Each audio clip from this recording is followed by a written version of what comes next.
ಎಲ್ರಿಗೂ ನಮಸ್ಕಾರ. ಪಕೋಡ ಮಾಡೋದಕ್ಕೆ ಈರುಳ್ಳಿ ತೊಗೊಂಡಿದ್ದೀನಿ. ಉದ್ದುದ್ದು ಕಟ್ ಮಾಡ್ಕೊಬೇಕು.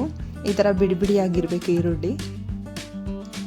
ಇದಕ್ಕೆ ಕಡಲೆ ಹಿಟ್ಟು 1 ಬಟ್ಲು, ಅಕ್ಕಿ ಹಿಟ್ಟು ಅರ್ಧ ಬಟ್ಲು, ಮೆಣಸಿನ್ಕಾಯಿ 2 ಚಮಚ ಎಣ್ಣೆ,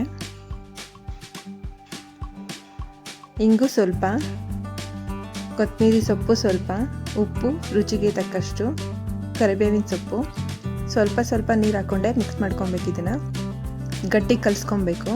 ಬೇಕು ಅಂದರೆ ಇನ್ನೊಂದು ಸ್ವಲ್ಪ ನೀರು ಹಾಕ್ಕೊಳ್ಳಿ. ಸ್ವಲ್ಪ ಹಾಕ್ಕೊಂಡೆ ಮಿಕ್ಸ್ ಮಾಡ್ಕೊಳ್ಳಿ. ಇದಾಗಿದೆ ಕಲಸಿ.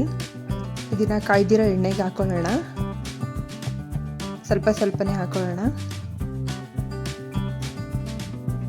2 ಕಡೆ ಲೈಟ್ ಕಲರ್ ಬ್ರೌನ್ ಕಲರ್ ಆಗಿ ಫ್ರೈ ಮಾಡೋಣ. ಇದಾಗಿದೆ. Thank you.